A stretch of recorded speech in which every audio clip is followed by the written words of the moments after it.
What is going on, everybody? Welcome to another episode of Moving the Needle with Jared and Brett. This is going to be another exciting episode. We have witnessed a very, very exciting and a historical day in American soccer. We are extremely, extremely excited to talk about this. U.S. 1, Iran 0. Brett, what did you think of the game? How did you feel about it? How do you think the boys represented the country? Talk to me. I like this start, man. We're just going straight into it. So I actually didn't get a chance to – I watched the highlights of the game. I had to work today. So I didn't get a great chance to watch the game. But from what I've kind of read and kind of what I'm understanding, obviously we played well. Played well enough to get the win today, which is the most important thing. And then continuing to advance on to the round of 16 was the biggest point, biggest achievement from the day. Obviously, Christian got on the board, got his first World Cup goal, which is huge for us. Tyler Adams always looking like a baller. Cameron Carter-Vicks came in there and took over for Walker Zimmerman. I heard he played fantastic, locked it down. Him and Tim Ree, man, they just look great. I saw a stat today. We haven't had a goal allowed through open play throughout the entire first 3 games, which is pretty amazing, especially when you look at the talking points of, that center back pairing, who's going to be our center back pairing. That was kind of one of the big kind of question marks coming into this World Cup. So to have that, statistic and to be able to perform throughout these first 3 games has actually been, super impressive and super, super awesome to see. Just looking back at the first 2 games, I worked through the Wales game, but I watched the U.S. versus England game, and, that was pretty inspiring to watch. I thought we were the better team on the field when we played England. I thought that we had our chances and our opportunities to win. McKinney had that chance in the first half. Pulisic obviously off the post, the crossbar. So I think for me, that kind of set that tone for today's game. And that gave me the confidence that, hey, we can come into this, hostile environment because, Iran, sorry. They had the crowd. Everybody was an Iranian, pro crowd, and they got the job done. So I'm just obviously super excited and excited for the Saturday against Netherlands. What'd you think? You were able to watch the game, right? Yeah, people that have pre-existing conditions of a heart attack would have had a really hard time getting through the last 10 to 12 minutes of the game.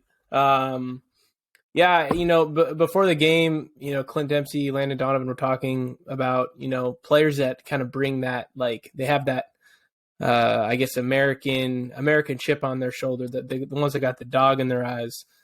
Yep. And, they said, McKinney, of course, I believe, Tyler Adams, Pulisic, definitely. But even more today, today was a really great day, and I'm proud to be an American, soccer fan, who's been able to watch, this crop of players go from, what was it, 5 years ago, not even qualifying for the World Cup, to having a completely different conversation today. We've got guys playing in top leagues around the world, all started with their academies, going overseas, playing ball, perfecting their craft wherever country they went to, getting involved in different cultures around the world, how soccer's played elsewhere, and then on a world stage in the World Cup, being able to have all these players together playing in these top leagues. I mean, our squad today, from what I read, was the youngest squad to play in the World Cup so far. And I think I saw that statistic. I think they're first or second. I mean, he's looked great, Tyler Adams. So you can't not complain about his play. And then, Tyler Adams is the youngest captain at the World Cup. And that guy, people ask probing questions, trying to, trick him in the conferences. And, he's 22 years old, and he answers these questions with class, which is really impressive. And it's really a great display on a world stage for a guy like him. So I'm excited for Saturday at 6 a.m. It's going to be a really, really exciting game. The U.S. have a task to go through with Netherlands. Netherlands is no slouch of a team. They have a lot of players playing in top flight teams in top flight leagues. So it's going to be a battle. I think if we're able to bring the intensity and the urgency that we brought against England, just finishing and capitalizing on those final opportunities, I think it's going to be a game to watch. The only real questions that I have are Carter Vickers or Walker Zimmerman. I think Carter Vickers just proved a starting spot for himself. The real big question mark that everyone has been having this whole World Cup has really just been who's our center forward. Haji Wright, the last 15, 10, 20 minutes that he was in, I wasn't really impressed with his performance. I thought that obviously coming into a game late already is hard for a player to get, acclimated to the intensity.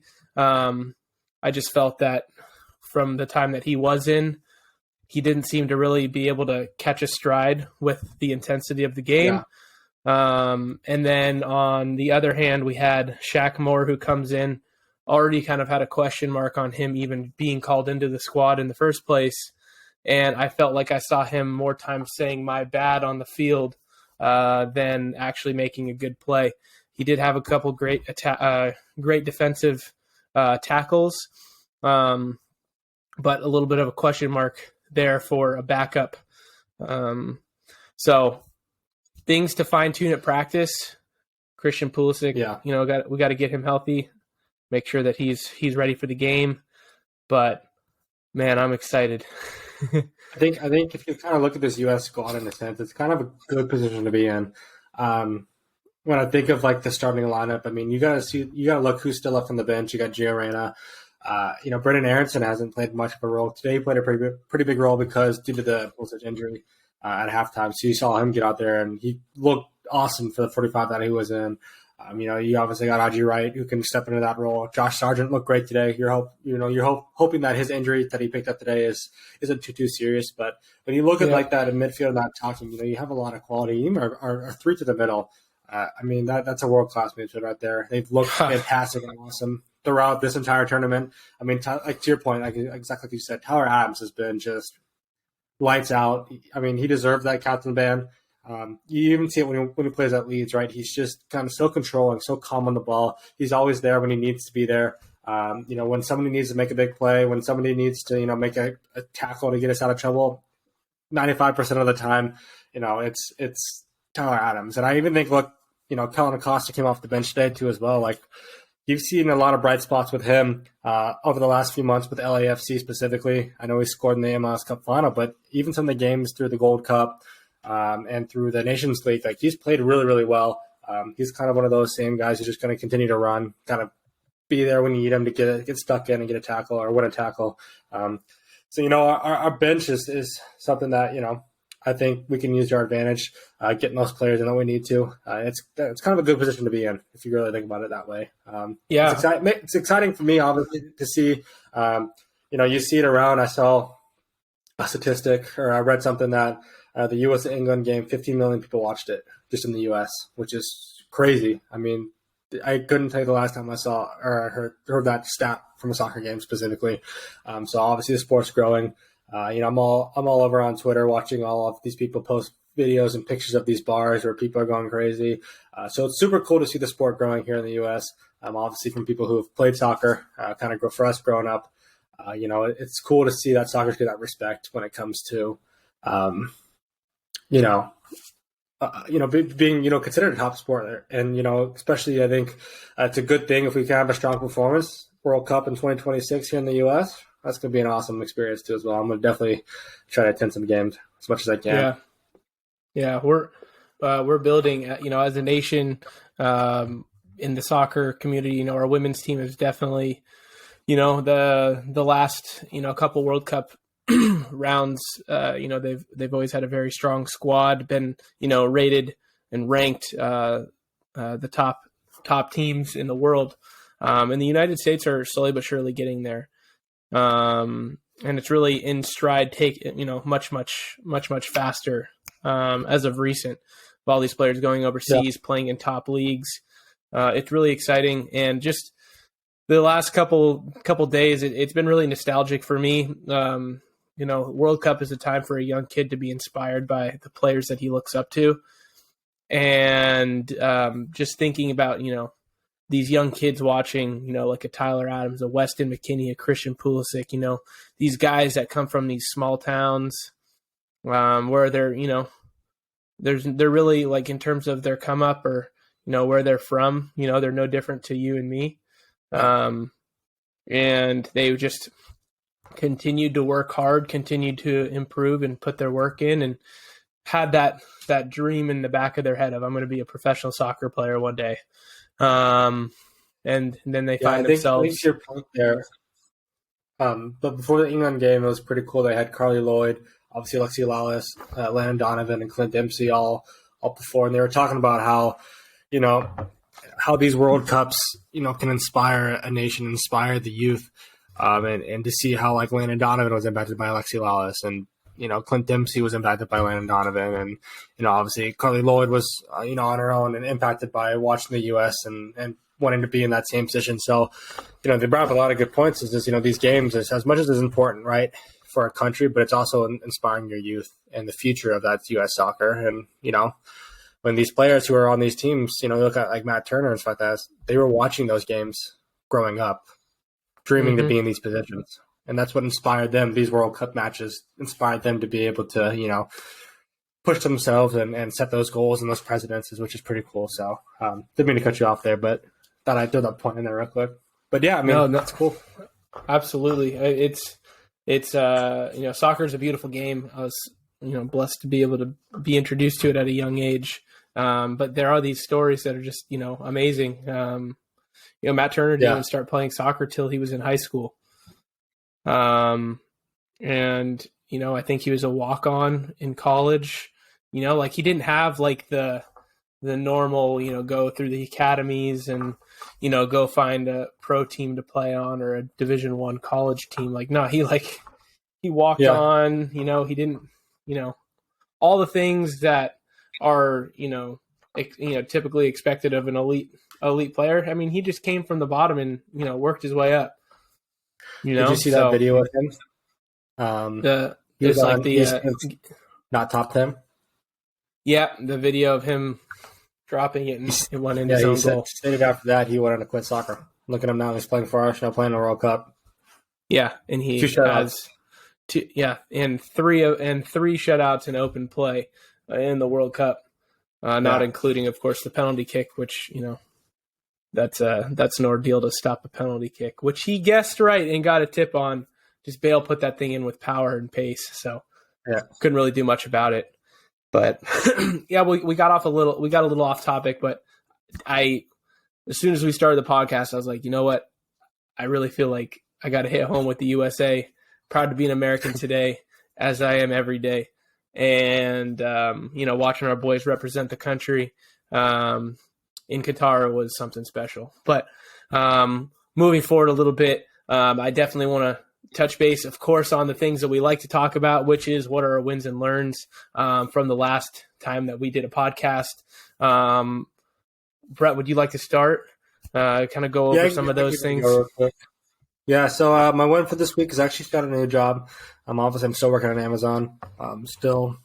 That's my main job, my full-time job. But, throughout the holidays, me and Aaron both got kind of just fun part-time jobs to work on the side. My availability, I actually have 3 days off, which is super, super nice.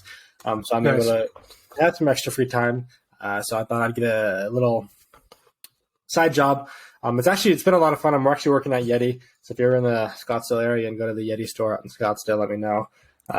Just come see what's up. But it's just kind of a sales position. Like I said, it's super fun, super low key. Just gets me out of the house and gets me talking to people. So that's been super, super cool.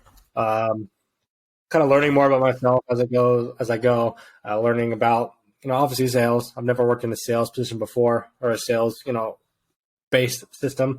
I've always been kind of operations. So it's pretty cool to, get out of my comfort zone a little bit. You're forced to talk to people. Obviously you're forced to try to sell, your product to Jared, who walks into my Yeti store. But obviously it's something unique and different, obviously, that I'm getting to learn and focus on, which has been pretty cool. And then my learn for the week. I'll go for it. I did have a question kind of just based on that. Obviously transitioning from one discipline of being in operations to sales. Sales is very people to people based. Um, are there any sort of like fears of talking to new people and anything that you feel like you've combated in the last week since you've started? I wouldn't say there are fears. I'd say it's more of just kind of not maybe uncertainty or still kind of learning or understanding the process. I mean, I feel like I'm a very outgoing guy. I can kind of talk to anybody. I can talk to a wall and keep me entertained for an entire day, right? But I think for me, it's more of, I like interacting with people. I like communicating with the people who walk into the store, asking them how they're doing, kind of getting to know them, obviously. And kind of just being able to help them get what they want at the end of the day. I think the big thing for me, and I was kind of working with my managers, is kind of when to be able to interview and when to kind of hold back and let them do their thing. That's the kind of one area where I was still trying to figure that out a little bit. But obviously today was my first day physically on the floor. And I felt pretty natural, pretty comfortable. But I definitely say, though, that when it comes to fear, I don't really have a fear. It's just a lot of knowledge stuff, right? You got to understand. I understand Yeti, right? I understand their products. I understand what they do, their mission statements, all those kind of things. It's actually pretty fascinating. If you actually go in the Yeti store, if you ever find a Yeti store, I would recommend going in. But even Yeti online, like, we have so many different things that you would never think of when it comes to, obviously, they're known for their coolers and their mugs and cups and bottles. But the clothing is pretty cool. They have backpacks, suitcases, duffel bags. I'm going to end up spending a lot of my paychecks on that kind of stuff. But, it's pretty cool, and it's really good, high quality. They want to become kind of like that luxury brand style.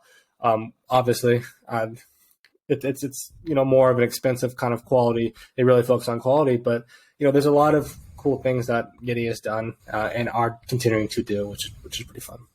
Mm-hmm. And I know you're going to share your learning in a sec too, but just wanted to pin down on this specifically. You learning a new, learning something a little bit new. Do you have any suggestions to people listening? Just kind of a good mindset to go in on something new, especially in the workforce, being an employee coming in fresh. What that would look like in terms of going in with the proper mindset and maybe some questions to ask the superiors to best understand what that person or individual needs to do. I'm a big believer in obviously asking questions, right? There's no stupid question. There's no such thing as a dumb question. Like, it's better to ask, that way so ask questions. That's my big kind of point that I want to make. If I don't know something, right, ask away. That's the reason why you're there. That's the reason why your support systems are there to help you out. So that's something that I definitely would recommend. And then obviously just listen to as well. Like, the one thing that I've kind of definitely tried to do specifically when it comes to this is learn from my peers, right? These people have been obviously my managers and some of these people who have been working at Yeti for 2, 3, 4 years now. So they understand the ins and outs of products.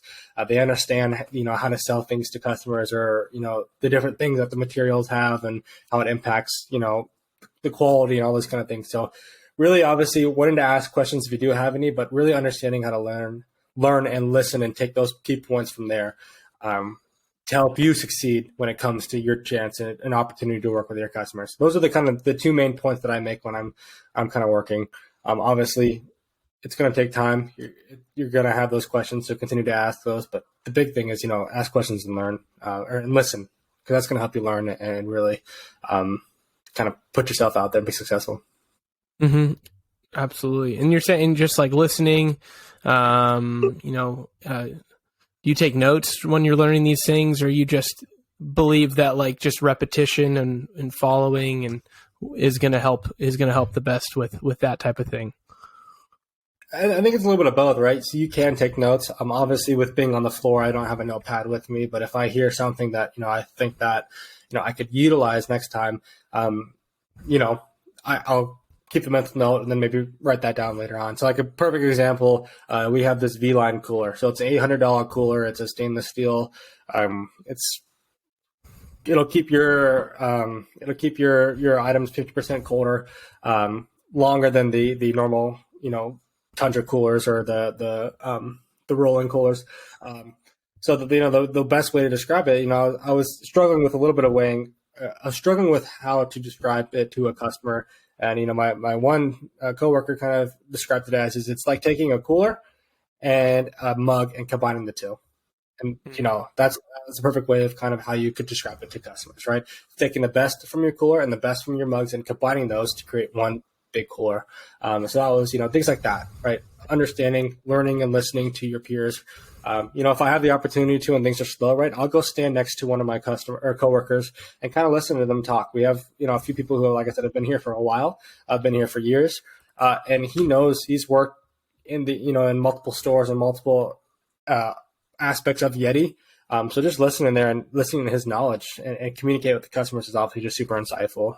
Things that I've learned today about, the backpacks that, if I would have never stood there and listened, I would have never known, or would have never been able to show that to a customer when I'm trying to sell them their product, I think at the end of the day, right, when it comes to selling, like I'm a big believer in selling something that you believe in, right? That's the one reason why when I was looking to get a part-time job, right, I want to sell you something that I believe in. If I don't believe in it, why should I sell it to you? Why would I tell you to spend your money on buying a Yeti that, I don't believe in, right? I want to make sure that the things that I'm going to sell to you, I can give you all the specs, all the details to it. So that way you can have the same experience that I had with it. Mm-hmm. Yeah, absolutely. I think the best people that are selling are the people that believe in what they're doing and what the service they're providing. Yeah. I got Yeti. I love Yeti. And I'll continue to be a contributor to the Yeti fund. Let me know if you have any questions about Yeti. So. Oh yes, thank you. But also, so like, what about a learn? What's a learn for you for this past week? I think I'll kind of base it off of my whole Yeti start. And I kind of discussed about it a little bit, but obviously learning, listening, and just kind of believing in yourself, right? Obviously I'm kind of one of those people who I love to give like my best effort when it comes to it, right? So spending the time to understand to ask those questions is going to be kind of like my learn for the week. Put in the extra effort, put in that extra time to understand, the ins and outs of things. That way, when it does come those opportunities, you're going to be able to succeed and be successful. At the end of the day, that's what we all want to do: succeed and be successful. So, Beautiful. Tie it in all together. I love it. Thank you. I love it. But I guess like a win for me. So the last, I guess it was like a couple weeks ago. I was driving the Cougar. For people that don't know, I have a 1967 Mercury Cougar. That was my first car that I bought in high school, and that's been like my baby. I've worked on that thing in the East Bay parking lot in college, high school, even to now. There's always something that I'm working on, something that I'm fixing, but it's a lot of fun. But a couple weeks ago, I've noticed that I didn't have a lot of power in my brakes, and I was trying to work on getting that fixed. So I bled the brakes, I checked everything, did a couple diagnostic tests, and I could not figure this issue out. So luckily, at the office, Vasper, we have a mechanic. He works on the big cats, the Caterpillars. And I was like, hey, I got a brake issue. Like, don't have a lot of the power in my brakes. So he's like, oh, well, it's probably the vacuum, the vacuum like manifold for the brakes. I was like, oh. And then I was like recalling in my head, I was like, you know what? I know exactly what he's talking about. So I went home and I looked where, off of the exhaust manifold, goes right into like where my brake fluid goes through. And there was the tube that was supposed to be connected was not. So I solved the issue. That was the win. Got the Cougar running again, which was very, very exciting because it's been a while. So now I can drive it again. So that's really, really great. I love that. Learns for the week. To be completely honest and not to be cheesy or anything, but I like to learn something new every single day. I think one thing that I've really put into practice the last couple weeks, so even stemming back to before our last podcast, is I'm always wanting to learn something new every day. So either it be a podcast, either it be a video, something that's going to move me in the right direction to where I want to go. I like to listen to a lot of health podcasts, a lot of educational based podcasts, because that's what gives me the best value. I want to be the best version of myself. And to do that, I need to learn. So it's like a little mini classroom that I get to be a part of. I listen to it at the gym. Really the only other time I can listen to a podcast, because everything else is very like mind consuming for work. So I can't really listen to a podcast and work. So yeah, lifting and podcasting is a really, really great thing for me. It helps me a lot with just thinking, and also gives me ideas of how I envision our podcast to go, and, ways to ask questions, ways to make good information and create good content for people. So that's kind of the learn that I've had, is just, one, educating yourself every single day. But two, also, make sure you're staying consistent with it, because it compounds over time. Because one day you're going to look back and you're going to think that, oh, like this is, I'm just listening to podcasts every day. But if you've done 1 year every single day, you've probably learned 365 new lessons that you wouldn't have otherwise. And for me, when I'm learning health, or listening to like health podcasts, that's a lot of information, especially the ones that are diving into studies, research papers, journals. It's really, really awesome. So that's my biggest thing. That's the biggest, I guess, learn about myself, is just the importance of consistency, as well as the importance of learning. Yeah, I agree. I think that's something, the one thing that I obviously want to talk about the one thing that I wanted to ask with two things, right? Thanksgiving, how Thanksgiving was, and then kind of goals for 2023 as we're getting into the new year. But that's kind of one of my goals actually is when it comes to 2023, is, continuing to learn more. I think it's super important when it comes to just kind of knowledge, but also just growth, when it comes to that aspect, right? And it could be something as little as, reading a book every day, reading a Wall Street Journal, an article, whatever it might be, all the way to, learning a new skill or a new trait. The one of my goals is I want to get better with Excel. I use a lot of Excel at work. So how can I, spend the extra time outside of it, or, take a class, to be able to, utilize and understand the ins and outs of Excel, because that's going to help me excel, in actual work, and apply those things to my real time, my full-time job. Good play on words. Good play on words. Exactly right. Yeah. So I think when it comes to that whole aspect, right, and kind of building off of your point is to finding those things and to kind of learn every day. So that's one of my big goals when it comes to 2023. I think the other thing too as well, and I'll continue to go with mine. I want to wake up earlier. I know for a while there I was forced to wake up early, and I would wake up early on my days off, but I want to get back to kind of that set schedule. I definitely think that over the last, I'd probably say month and a half, I've been a little lazy, to be honest.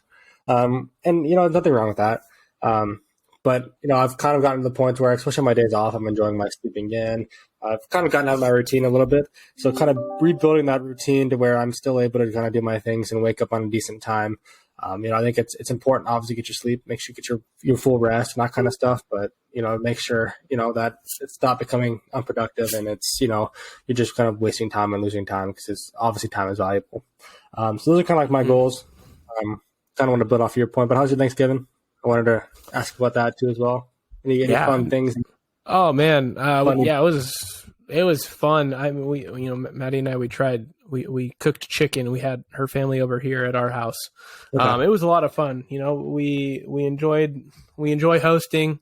I think we're going to be like, as we get older, we're going to be like the hosting house. I feel like it's already kind of like developing that way. We enjoy a party. We enjoy a good time. And one day when we do purchase our, home together, it's definitely going to have a layout to where we can host, where we can have outdoor activities, fun, cornhole, big grass for the dogs to play in, a workshop, gym area, all those things.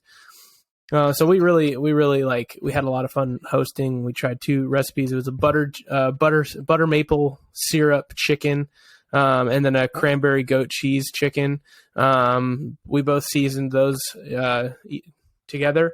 And then we also made yam puffs. And then everybody else kind of contributed to another dish. So really, really great. I think that's one of the big things is just creating a bond. Bond is a very, very important thing, especially in the human connection and human interaction.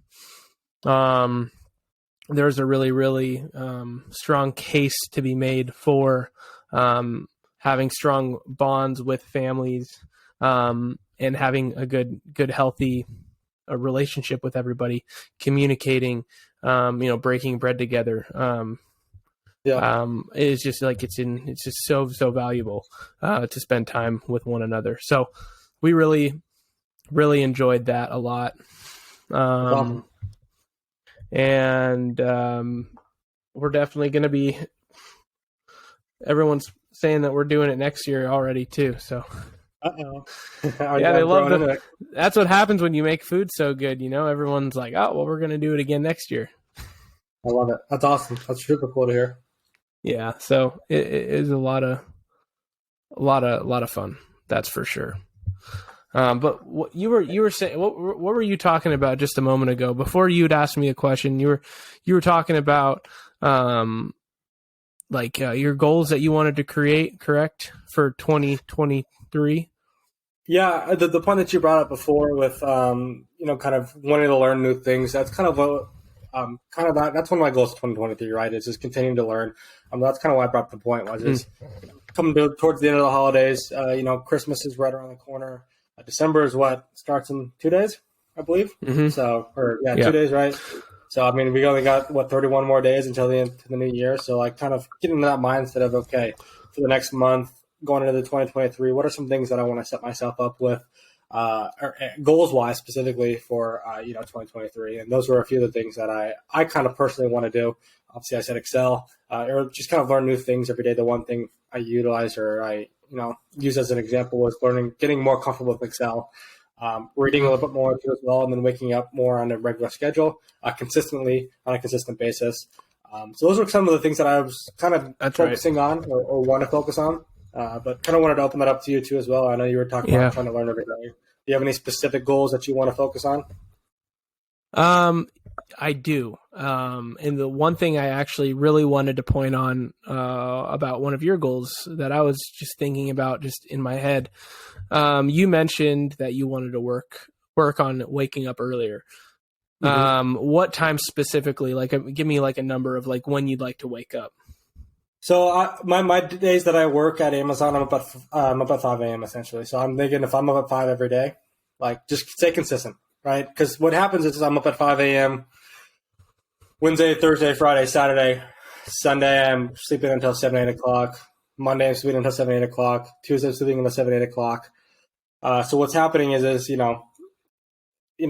harder for me staying on a consistent schedule, right? 5 a.m. every day of the week. It's going to make it easier for me to wake up on those days that I have to wake up early. But I think it's just going to, it's 3 extra hours, right, of a day that I get compared to when I wake up at 7 or 8, right? If I wake up at 5, I have a chance to go work out. I can go for my run in the morning. I can go lift in the morning. By the time I get done and by the time I get back, everyone's up and take the dogs on a walk, kind of so on and so forth. That's kind of the things that I wanted to get back to specifically. I was doing that for a while when I was working at 2 a.m. Obviously, with my days off, I had to wake up at 1:30 every morning. So kind of to combat that, I would wake up at 4 or 5 o'clock just to make the transition a little bit easier. Now that I work at a little bit more of a normal time, I think I could really optimize my time by waking up at 5 o'clock consistently on a daily basis. Really focus on that, and it's going to allow me to do more things with my life, and a little more free time too as well in the mornings when I can wake up and I can kind of do the things that I can.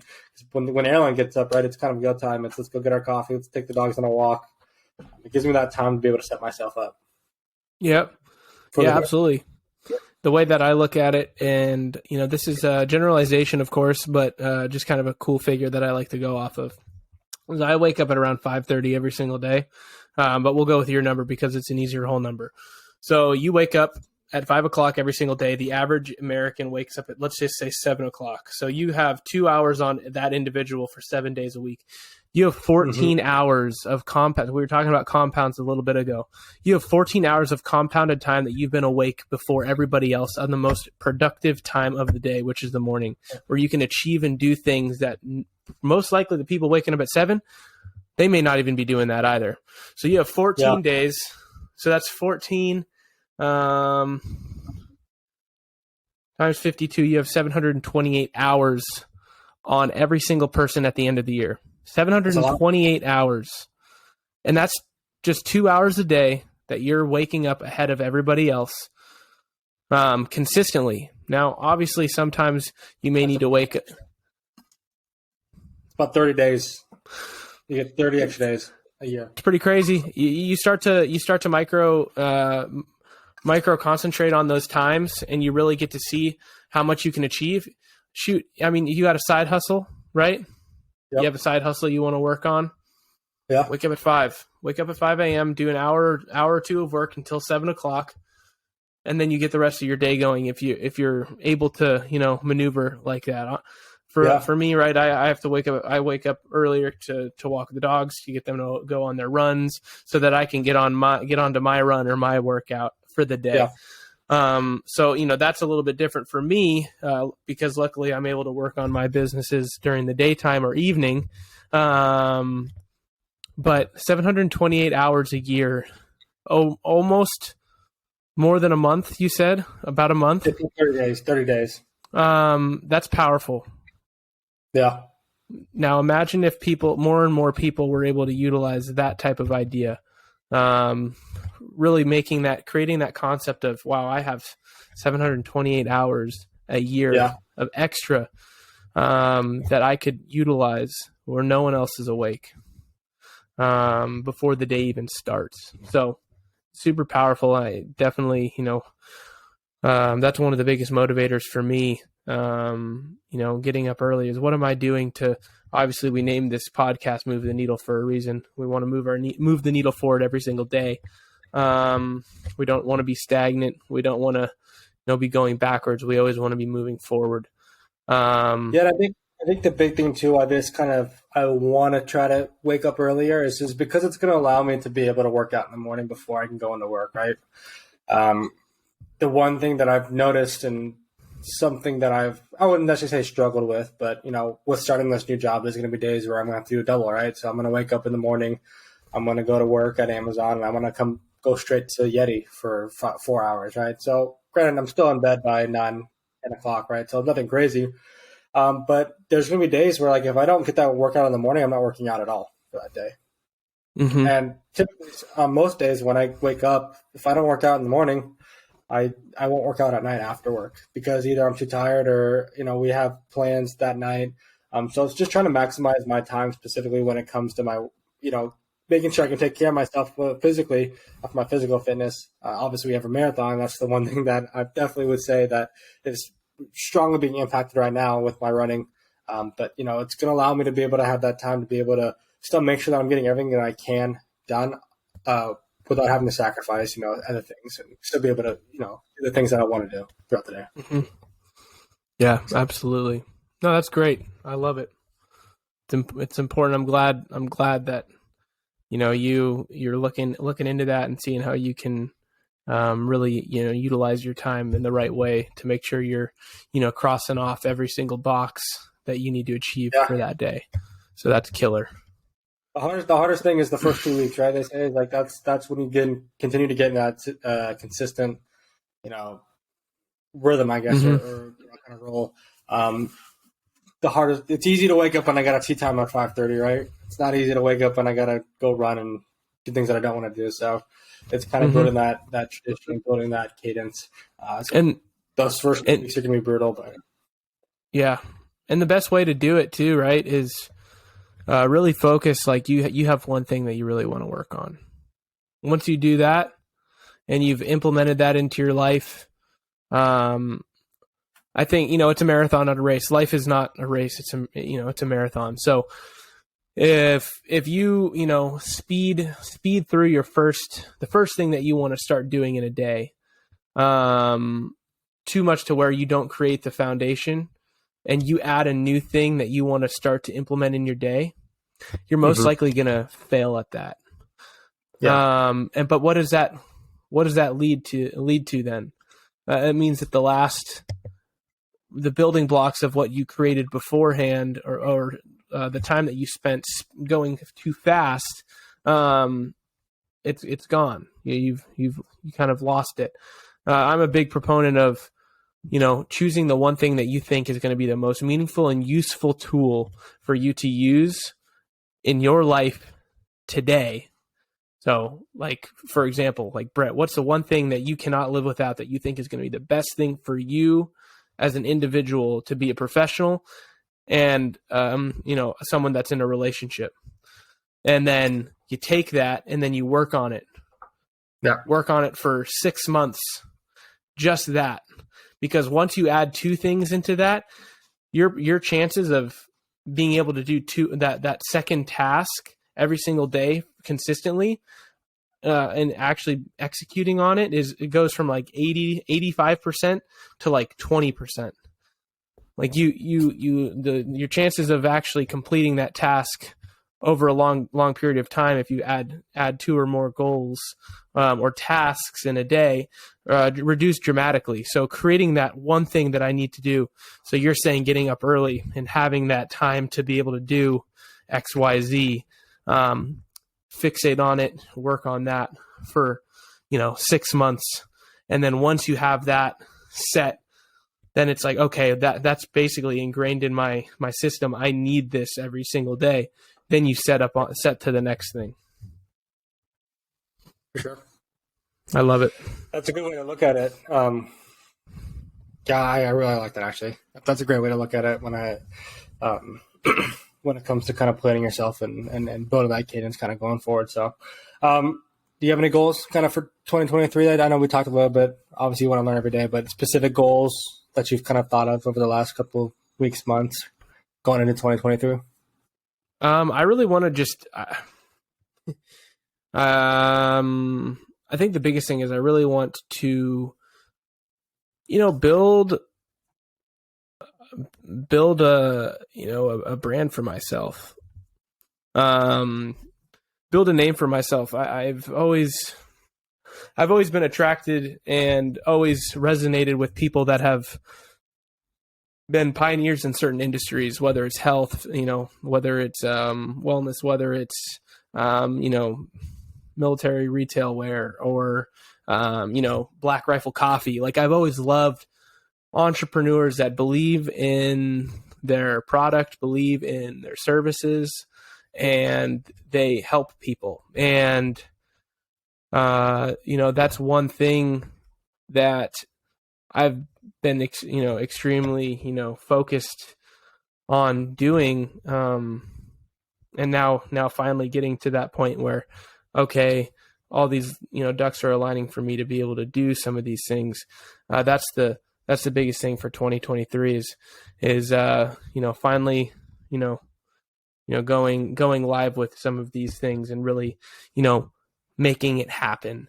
That's the one thing, because you can talk about it all you want, but at the end of the day, it's just an idea if you don't actually put it into reality. So that's awesome. 2023, I'm currently taking a class right now to get myself a license, and certified to one. I have licenses for strength and conditioning and performance coaching, but I also want to get into helping with habit creating and goal creating for people and individuals. So I'm really pushing on that, and 2023 is going to be a big personal development year for me. I'm just willing that into existence. That's going to happen, and I'm really excited. Because now more than ever, we're getting older. I, at this point in time, feel like I have the most tools stacked for me to be able to do this. I believe that if I want to do something, I just need to put my mind to it, and I can 100% be successful in it. So that's awesome. That's my goal for 2023, and kind of to piggyback on that, this podcast is an amazing platform, and continuing to use this as a way to educate and show and advocate for, one, we've talked about mental health. We've talked about, going into a workforce after college, all these things. I want to be able to continue to use this platform to help with educating and showing people that there are ways to succeed, to be successful. And it all starts with the mindset. It all starts with the attitude. And it all starts as well with the people that you surround yourself with. And a big reason why I am where I am today has to do with the people that I have surrounded myself with. Yep. And luckily for you, luckily for you and I, we have always grown together. Mm-hmm. Always. You're getting me fired up. Actually, I'm getting fired up. You and I, since college, we have always been that guy that's been like, yo, if you're not working hard, you got to get on your shit. Yeah, fuck yours. So, going on to that, we have always been the fire under each other's asses to, let's get that going, man. We need to, if we want to do this, we just got to do it. And, if we want to go play or train or become the best players or the best people, we have to put that training into action. So yeah, it's, blessed to be on the ride with you, brother. That's for sure. Well, thank you, man. And like I said, obviously I'm here for your support. You got a customer right here when you're ready to go. When you get that thing launched, me and Aaron will definitely subscribe. I could use some coaching in my life. So that's awesome. Obviously that's super cool to hear. Obviously, like to your point, right? You've always had that passion.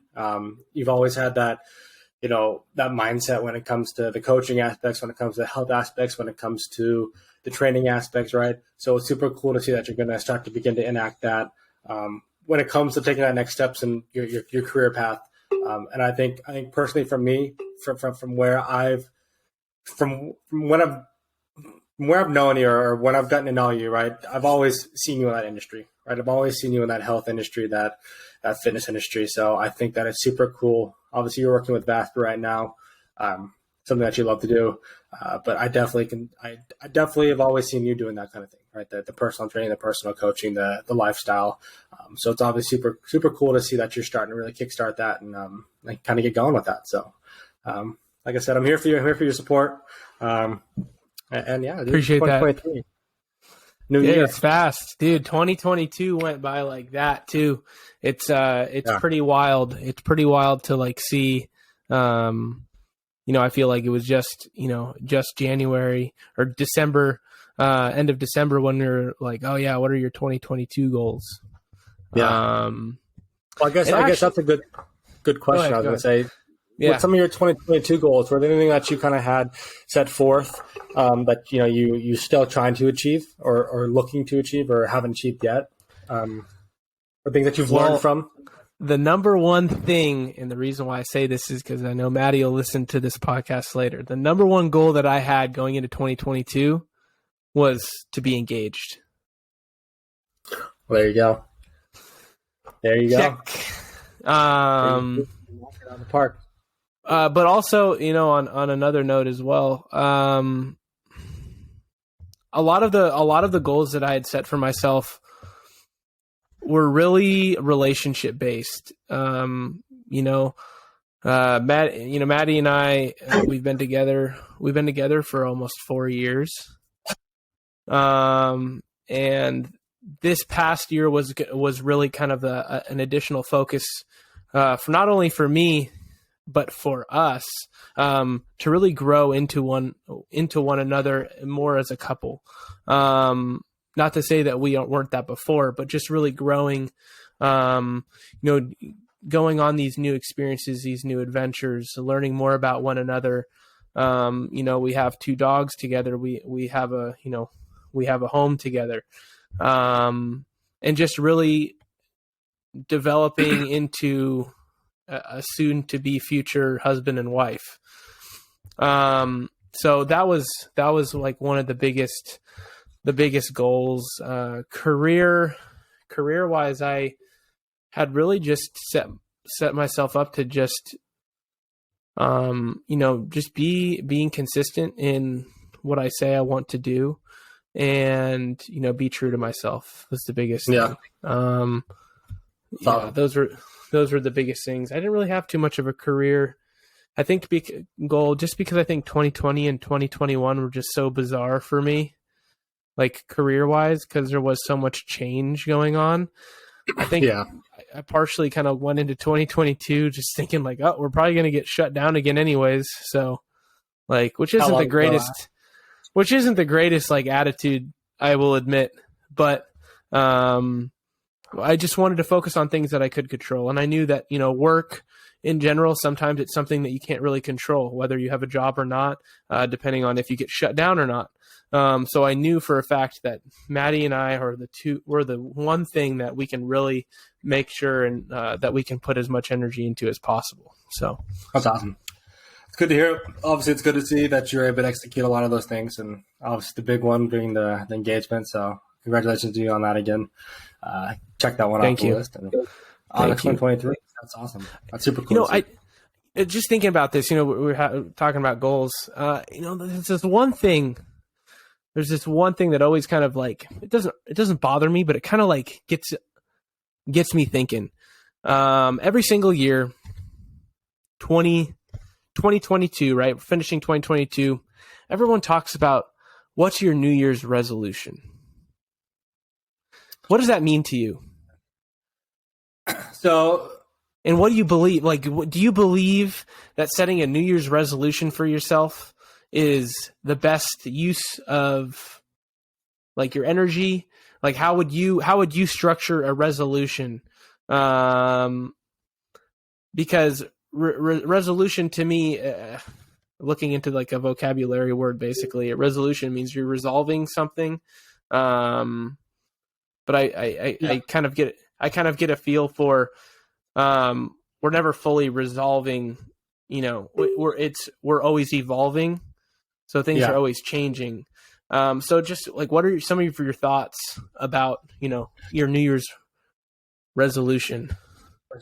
I mean, so I've always kind of thought of it as like a goal. For the longest time, right, I've never really been a huge New Year's resolution, New Year's kind of goals kind of person, right? In my eyes, I think resolutions and goals are the same thing. But I've always, it's the typical, I want to eat healthier, I want to work out, I want to be healthier. I think those are everybody's goals, right? But I think for me, as I've gotten older, I've been able to kind of deep dive more and really kind of sit down and look at my goals from a personal kind of goal when it comes to obviously career, financially, health-wise, as well as like a relationship goals with you, how you and Maddie did too. So me and Aaron will sit down and talk about that too as well. But when it comes to that resolution stuff, like, right, I've never been a big believer in it until I've gotten older. I think it's good, right? I think it's good to sit down and set a goal. And, I think you want to obviously set yourself with a goal that's challenging, but you want to obviously understand that, sometimes if you don't achieve your goal, it doesn't mean that you failed. It means that, it's like you're going to shoot for the moon. And if you don't hit the moon, you reach the stars, right? It's still pretty awesome how far you've gotten. That's kind of what I looked at it. I think it's important to set your goals. I think it's important to push yourself and have them to strive for, because that's how you're going to grow. That's how you're going to improve. That's how you're going to get better each and every day. But I think that, it's just, looking at it and really sitting down and taking the time to, that's kind of how I would look at it, I guess, in a sense. But yeah, like I said, I've never been really a believer of it until I've gotten older. So listen to this right here. This is what I'm like, I'm very passionate about goals. We basically have completely, our podcast is really like firmly and rooted in goal setting, being task oriented, being driven as an individual. But listen to this statistic. After 1 week, 75% are still successful in keeping their New Year's resolution. After 2 weeks, the number drops to 71%. After 1 month, the number drops to 64%. And then after 6 months, 46% of people who made a resolution are still successful in keeping it. 46%. Yeah. I think that comes down to the point though of what your goals are and how serious your goals are, right? If your goal is to eat healthy and to be like work out, right? That's like, I think that's a good goal. I think that's a solid goal. But like, I don't know. I might be overthinking this a little bit too much, but I'm a big believer in like we said, right? Sitting down and spending the time to actually focus on your goals, finding goals that are achievable, but also are going to push yourself. And I think those are the things that when it comes to goals, like the people that fail, I wouldn't necessarily say that they're not taking it seriously. I just think that it's something that maybe wasn't something that they spent the time they really focus on and figure out a game plan of how to action that, right? I think it's super important to set your goals, but if you don't have your goals or mini goals to help you get to achieve that end goal, that's where you're going to see those failures. I want to get promoted. Cool. How do you get promoted? Right? I'm going to do this. I'm going to do X, Y, and Z. In 3 months, I want to be in this position. In 3 months, I want to be in this position. And if I can knock out these two things, these are going to help me get to this next position, right? So I think when it comes down to setting these goals, is it's spending the time to really deep dive, really understand what's going to allow me to get to that position, right? How I want to save money. Cool. How do you want to save money? Where are the things that you can cut back on? Cool. I know that I spend, out of the 30 days in a month, 15 of those days I go out and get coffee. Well, four times 15 $4 times 15. What is that? I don't know math. $60 right there. That's $60 a month. 60 times 12. $720. $720 you spend a year on coffee, right? Cool. How do I start to save? Well, those are the things that you can cut back. Well, maybe instead of going 14 days a month, I go cut back to 7, right? That takes your $700 down to 350, right? That's 350 extra dollars you go into your savings. So it's those things that when you want to like achieve thing it's breaking your main goals down into smaller goals. It's like a diagram. So yeah, I think that's where you see those failures. Yeah, there's a lot of disconnect, I do believe, and I think it's really, really important. More and more people really start to invest in just like coaching, not necessarily coaching, but also just like people that can help with prioritization of goals, of time, of things to do, being active. Because, basically what you were just talking about is creating SMART goals. So they're specific, measurable, attainable, relevant, and then time. So those are the things that I think a lot of people will just be like, oh, I just want to go to the gym. I want to be healthy. I want to be healthy. And then there's this like paradigm of like, oh, you can just like go to the gym and immediately you're just going to start seeing results. Like not the case at all. So creating, specific, measurable, attainable, relevant, and a time frame around that are going to be the things for you that are going to help, with, one, checking yourself, but also being successful. Because just going to the gym, I mean, I think, creating something of, for the first 3 months, I want to go to the gym 3 times a week where I'm doing like a full body exercise to help prepare myself for X, Y, Z. And being specific with it, creating a time frame for it and making it relevant to you. Because people, I mean, let's be honest, you're going from no training, no gym at all to every single day. That's a lot. You're gonna burn out. You're gonna burn out, and you're gonna be ready to stop and quit. So that's what the importance of one. If you don't have the ability, or you need help with setting yourself up to be successful, talk to somebody else about it. Do you think this is realistic for me? Can I do this? Sure. Like you could believe in yourself all you want and say, yeah, I'm going to do this every single day. But also at the same time, like you can also be realistic with it. Okay, I'm just going to go 3 times a week. I'm going to go two times a week to the gym, or maybe I'll go 2 times a week. And, the third day I'll go for like a walk because hey, 3 times a week as opposed to 0 times a week the year before, that's a heck of a difference. Yeah, And I think you're going to the right direction.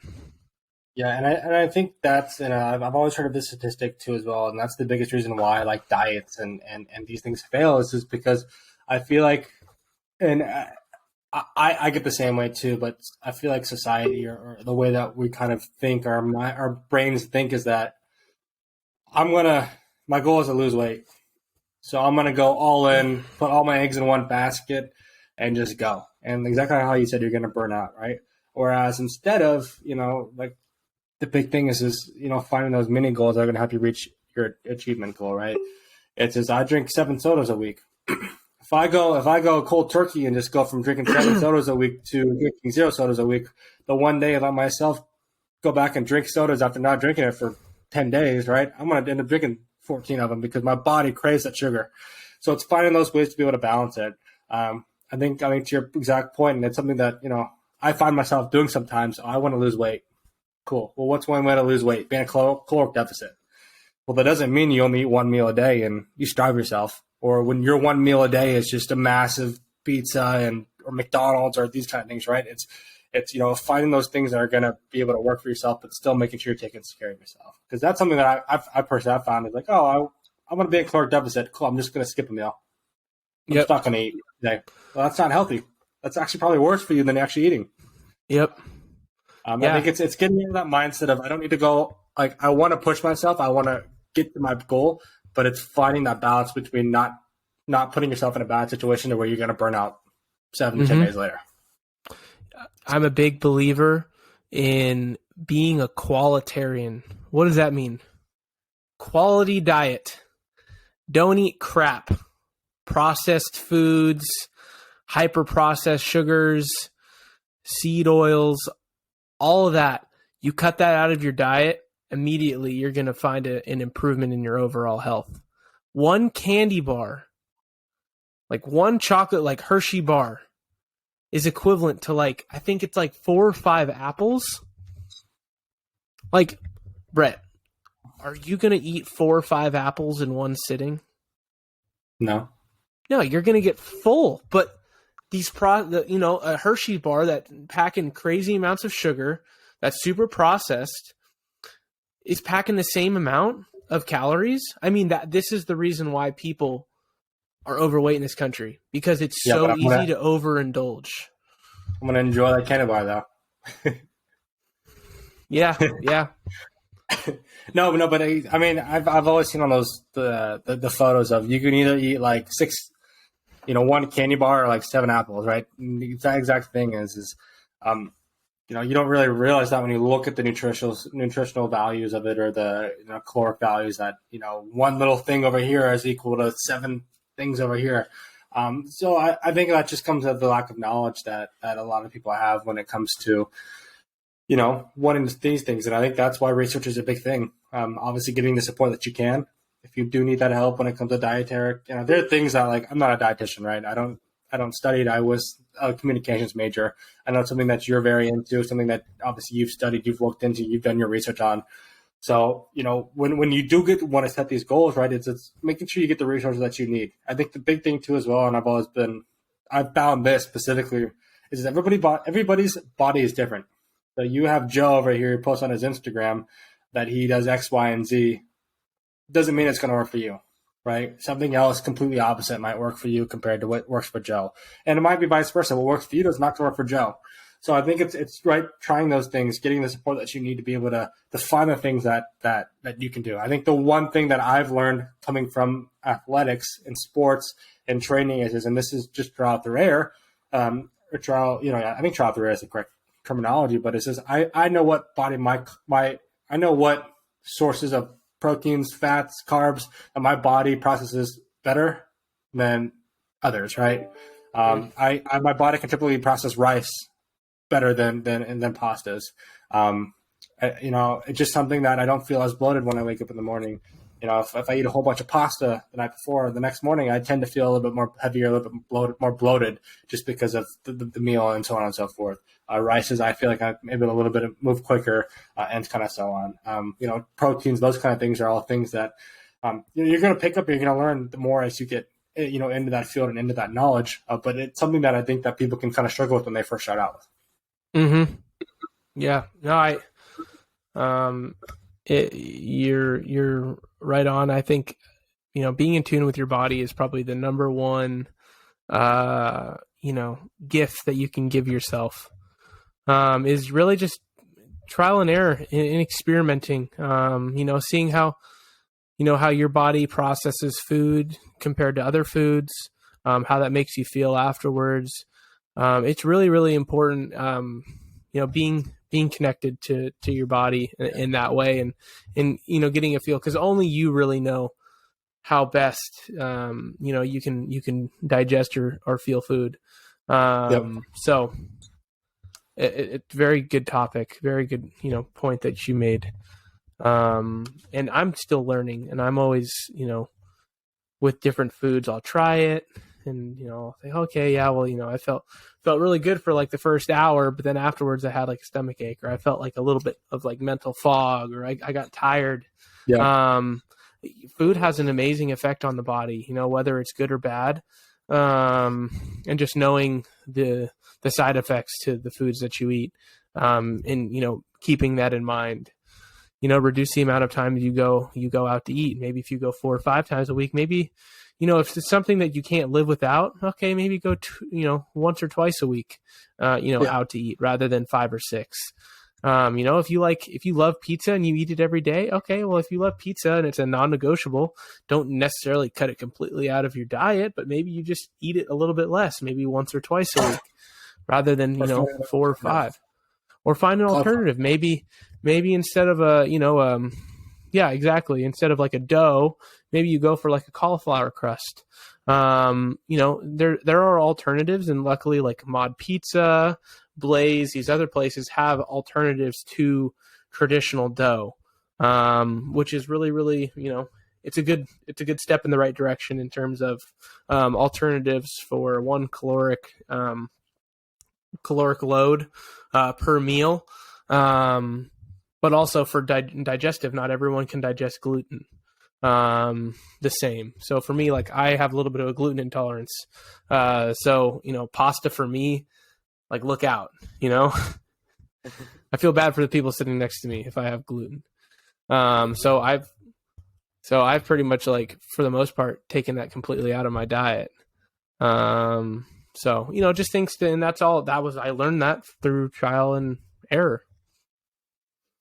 Yeah. I've always been interested in, I've always wanted to do like one of those allergy tests when it comes to, the different types of grains and foods and dairies, and because it's something that, like, that you, if you don't know, or you don't understand the differences and how that makes your bodies feel, something that you could be doing that could really, make an impact or a change in your life right away. So something that I definitely want to, that might be a 2023 goal, where I can go and get one of those, at home prick tests, where it's going to, tell you, some of the intolerances that you might have.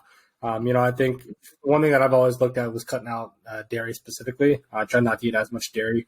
I know, like, for me, protein, and the whey protein makes my stomach feel real bad. But it's something that, like, I've never really looked at changing. It's something that I've always just kind of lived with. I know the repercussions from it, but when it comes to that aspect, it's something that I need to look into changing.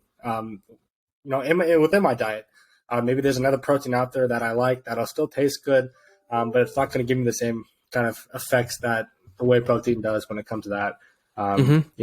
So it's all kind of, like we said, right? It's learning, it's understanding. It's, if you have the resources to go ahead and do that, right? Try it out, right? You're going to learn, you're going to grow, you're going to understand more about yourself. So you're one body you get. Mm-hmm. Yeah, and everyone wants to feel good. Everyone wants to be healthy. It's just sometimes they aren't, given the tools right off the cuff, and they need to learn. Yeah. In order to learn, they may not know where to find that information. So, that's why we're talking about it. And that's why other people are talking about it. And, that's why we're, resources, not necessarily to give, medical advice. We're not medical doctors or anything like that. But we have, things that have worked for us, and by what we talk about, if you want to try it or it sounds good, try it out. See how you like it. See if that works for you. Yeah, and last point I want to make quick, because you kind of hit on it right there. I've got sick when in October when I got back from CMU. I got sick in November, so I kind of had gotten sick back to back times. Over these last probably month, my diet's been a little bit out of whack when it comes to focusing in on things that I want to eat. I've been eating out a little bit more. I've been eating some of those processed foods, and I could feel it within my body specifically.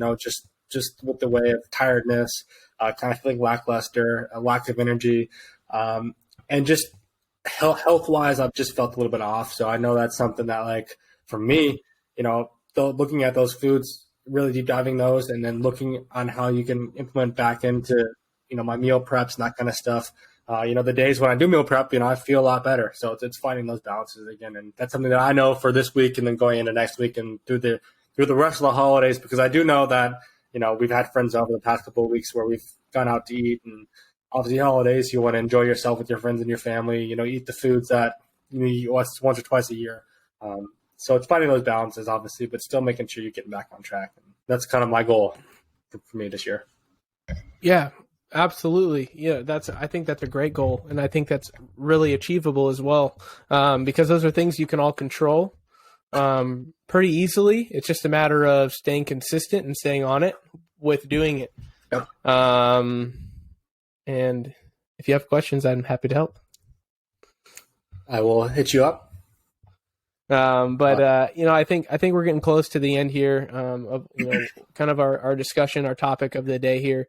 In terms of kind of moving forward into the next week, like, what are some of the things that you'd like to look into? Either maybe Amazon, maybe it's at Yeti, or maybe it's just personally.